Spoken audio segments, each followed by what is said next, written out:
Yo, what is going on YouTube? It is your boy GZTV back with another video. And in this video, we're going to be talking. Alright, we can't cut that out because we are streaming. So, we are here with Thursday, December 26th. It is the day after Christmas. We had a bunch of NBA games on today, so we are going to be talking about those every single good game. Obviously, there's a couple that I'm not going to cover. There's honestly only like two that weren't good. So let's get into it. We're going to start with the Thunder and the Pacers. Holy shit, my head hurts just hanging there with me. Shai Gilgeous-Alexander ties a career high with 45 points as the Thunder beat the Pacers. This is their 9th straight win. The Thunder are looking fantastic right now. Obviously, one of the better games we've seen Shai Gilgeous-Alexander have in his career, which is insane because he has built up quite the NBA career so far, and they win by 6. Just an absolute onslaught, scoring the rock. Jarace Walker, dude, I don't know what's going on with the Pacers. They always have some guy that can get up there and just throw it the fuck down. Jarace Walker was that guy this game. Really competitive game. Obviously, there's the whole controversy where the refs gave the Thunder the ball on the wrong side of the court. That happened. Miles Turner played really good defense for the Pacers, but it just wasn't enough. Again, obviously, and a shout out to J-Dub. He had 20 points. He shot 33% from three. Isaiah Hartenstein continuing some consistency with 11 points, 13 rebounds. He shot 50%. Insane game for Shai. He put up 45. He shot 80% from the three-point line. Taking a look at the Pacers, you get a 22-point, 10-rebound performance for Pascal Siakam, who shot 50% from the field. You get 12 points and 11 rebounds for Miles Turner. Aaron Nemhard had a pretty good game, 23 points.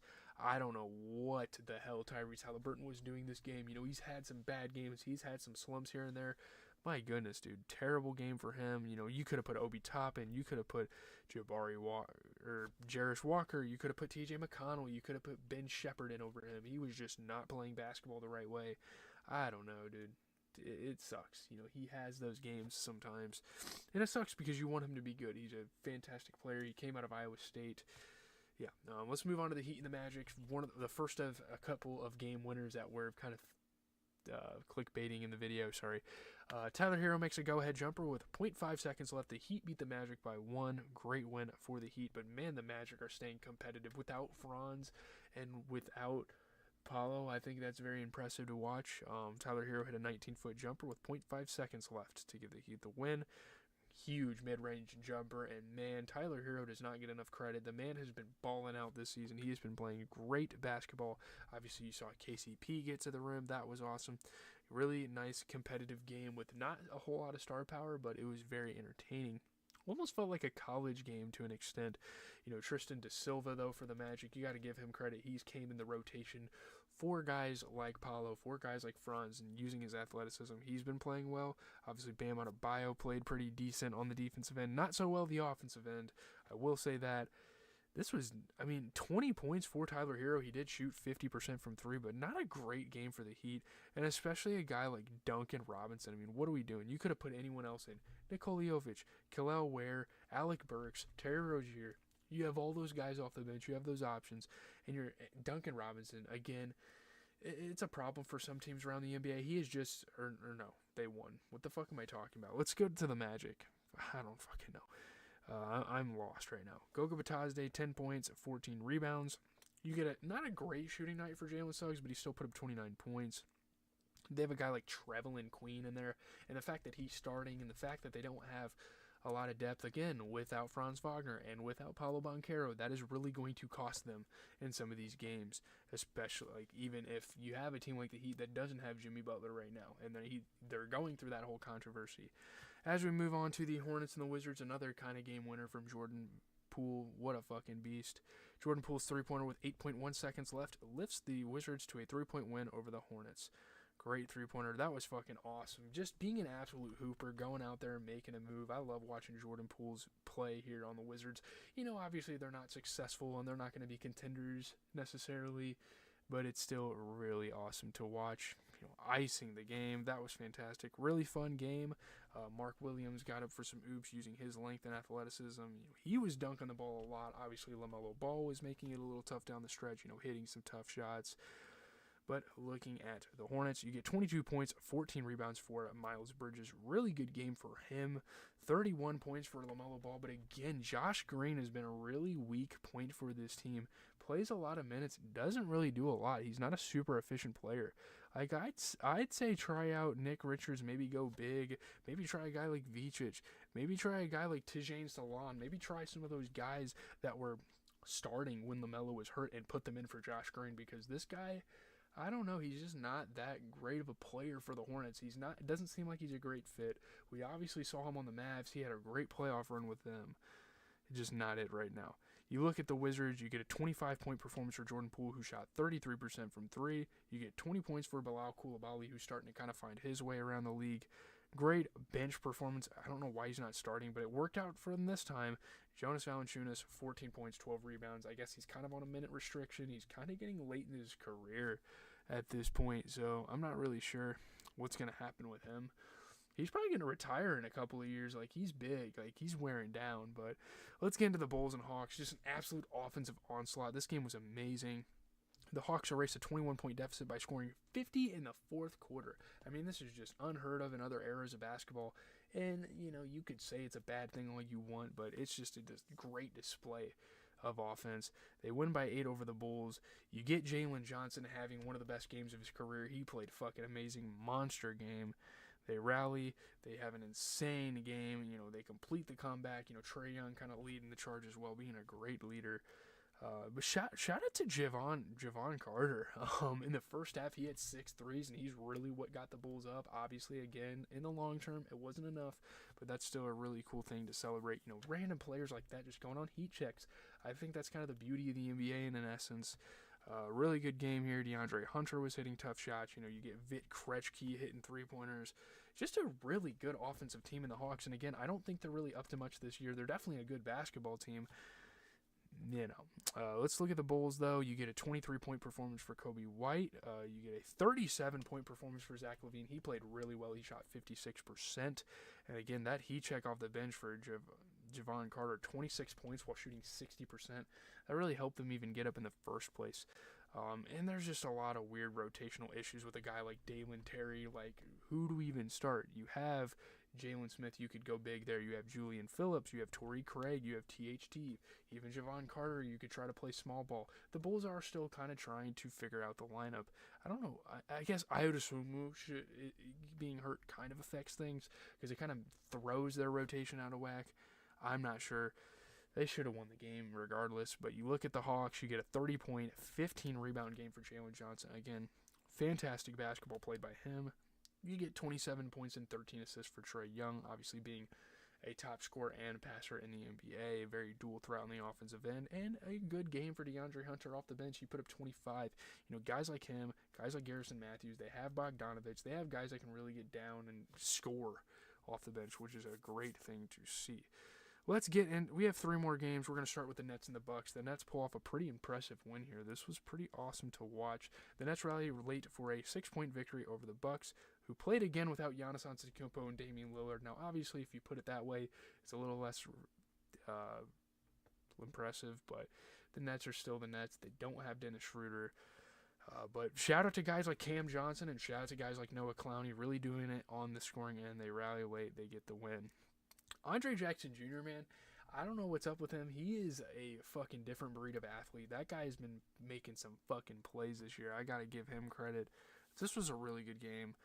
Cam Johnson was hitting threes. He's been playing really well. So is Noah Clowney. Shake Milton hit a couple of shots off the bench, so shout out to him. Yeah, you look at that Nets team, man, 20 points for Noah Clowney. He shot 67% from threes, 70% overall. You get a 29-point performance for a Cam Johnson who shot 67% from three. He has really found himself here on this Nets squad.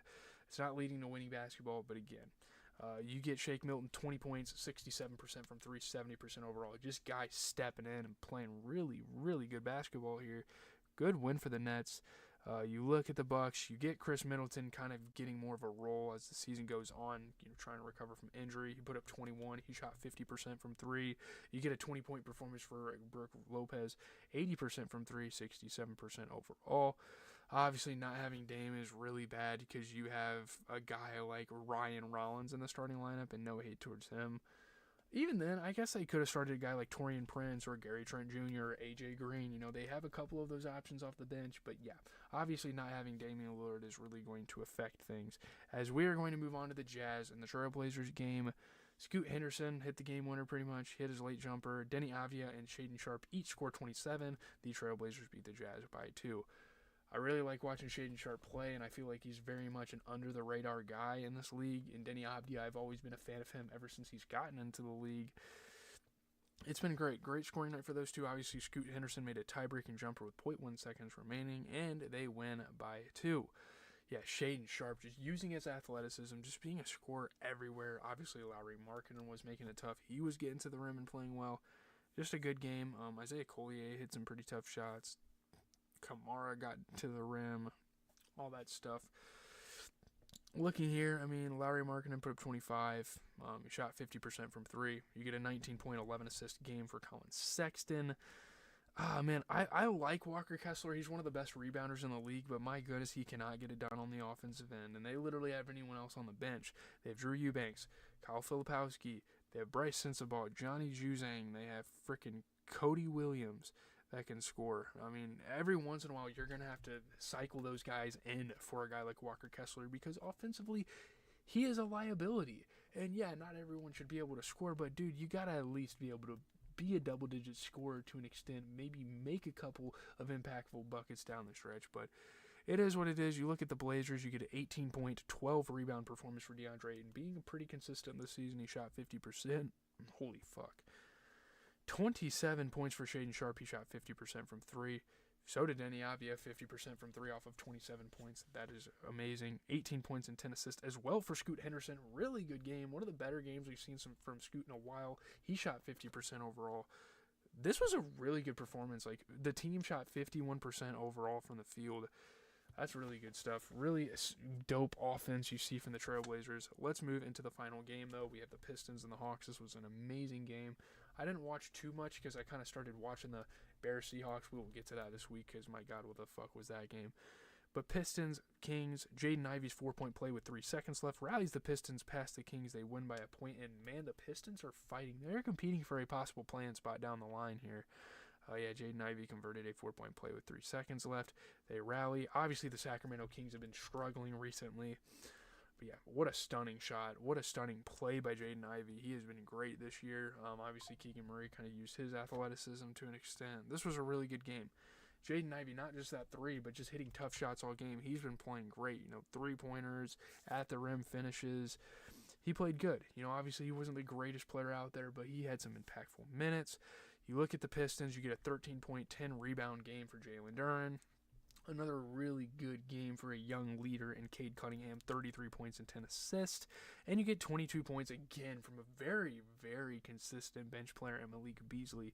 One of the earlier, 6th man of the year candidates for me. I think there's obviously a lot of other great bench players in the league, but man, don't doubt Malik Beasley. He's up there.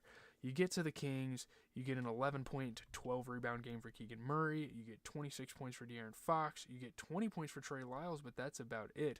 No Domantas Sabonis, which means you have to play Alex Len, and that kind of sucks. They could have played Trey Lyles. They maybe even could have went small and played guys like Kevin Huerter or Keon Ellis in the starting lineup. I don't really know, but Alex Len is just not the guy you want to start at that 5. I think they should have started Trey Lyles, if I'm being honest with you.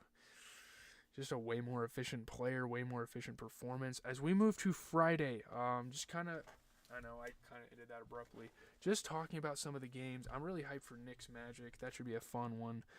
Looking at some more stuff. Timberwolves Rockets will be a good game. I think the Cavs Nuggets will be a good game. Mavs play the Suns again. Or no, they don't play them again. Warriors Clippers. There's a lot of really good games tomorrow. A lot of really competent. Should be a lot of fun basketball being played, but with that being said, I'm out, guys. I'm going to try to record my NFL recap real quick before I go to bed. We have a lot of games to talk about. I think the NFL recap's actually going to be a pretty long video this week. I think we have 9 or 10 games. This week, not so much because the Christmas games were kind of dog shit, so we're already kind of off to a bad start. I will talk about the Seahawks Bears, though. Oh, that's a lot. That's a lot of fucking yapping, and I have to do more to record for the channel. So I'm out, guys. I definitely want to get that done before I go to bed so I can start editing, throughout the day tomorrow. I'm probably going to watch an episode of The Penguin. I'm going to try to get through that series as fast as I fucking can. Might even have to skip the movies for the week. And you see your boy, I'm growing a fucking beard here. I'm trying. It's a little thin. It's a little something, but I wish it would, like, grow a little bit more up here, but that's fine.